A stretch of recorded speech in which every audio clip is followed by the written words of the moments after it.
Hi and welcome to my EFT video.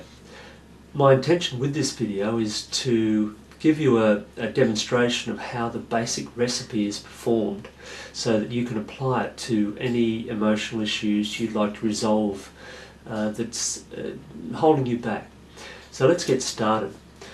So within the basic recipe there's a few points that I'd just like to go over briefly. One is the setup statement. Then there's the basic recipe itself, the reminder phrase, and the 9 gamut sequence. Now, before we get started, the most important thing is we need to establish an emotional baseline from which we can then measure your results after doing the EFT basic recipe. So on a scale of 1 to 10, bring up what particular issue, be it a fear or an anxiety or just a discomfort, a pain that you're actually experiencing now in your life, and give it a rating on a scale of 1 to 10, 10 being the worst and of course 0 being not there at all. So once you've established that, we can then start on the basic recipe. We now need a setup statement. The setup statement is where we put the fear or the anxiety or the issue into a simple statement to start off the whole basic recipe. So it would go something like this. For example, if you're experiencing a fear of flying and you're wanting to resolve that issue, we would say, even though I have this fear of flying, I deeply and completely love, accept and forgive myself. That would be the setup statement. Now with that setup statement we repeat it 3 times whilst tapping on the karate point of our hand, and that's just on the side of the hand here, the area that you would actually use to administer a karate chop.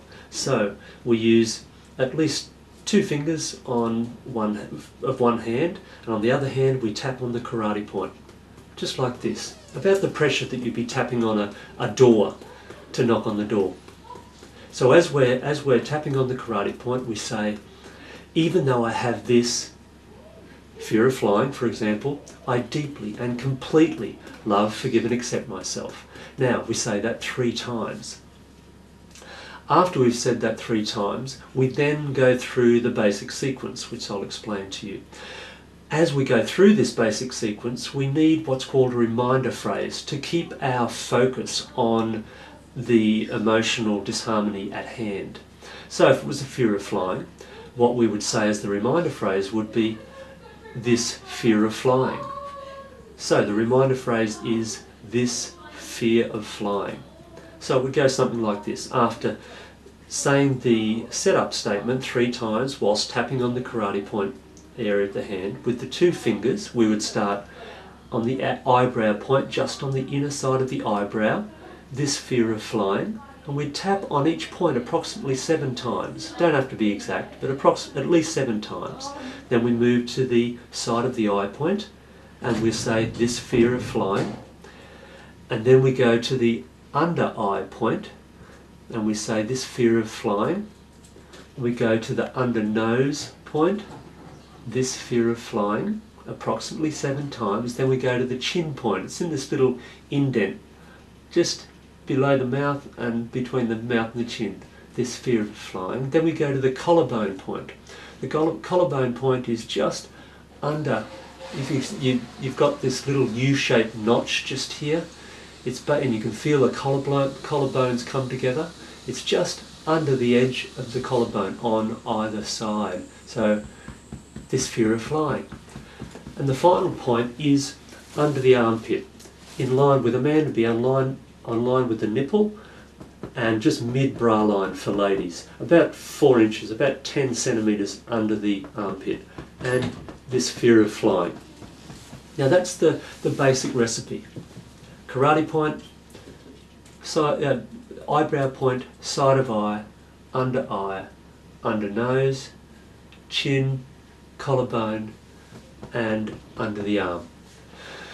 So even if you did that, that sequence itself is absolutely remarkable in resolving these issues. We take it a step further and we just do the points on the hand.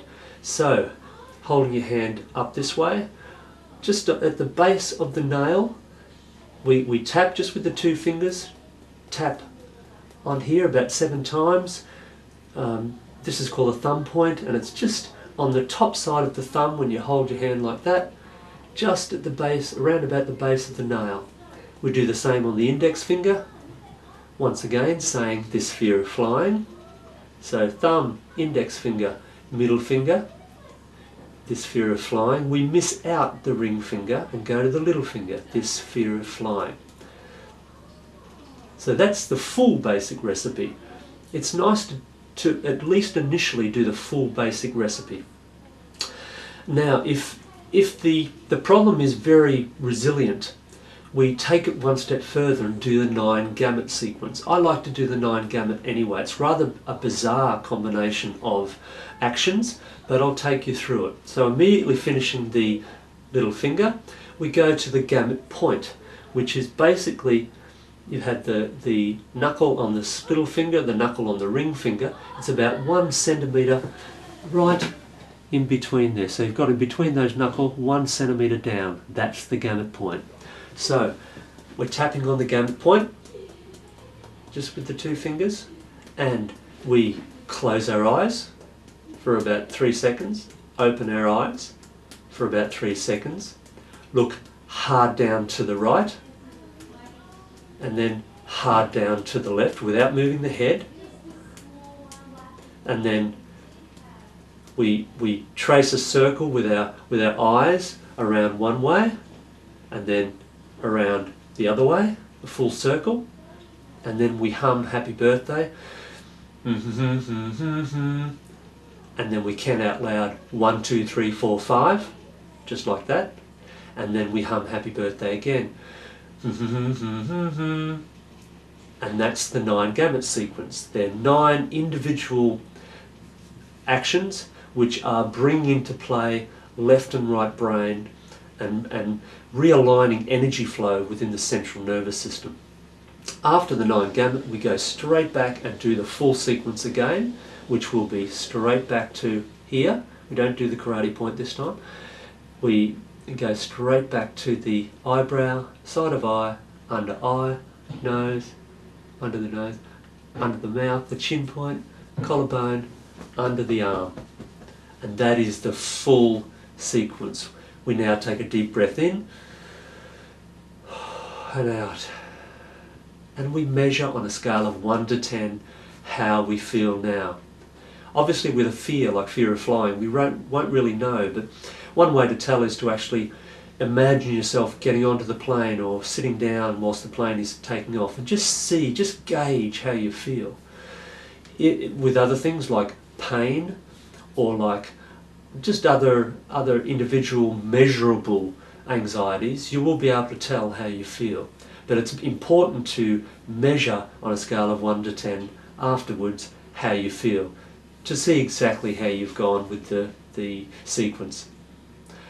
I'm sure this has been really helpful. Put it to good use, improve your health, improve your emotional health, and I'll look forward to seeing you on our next video. Thank you.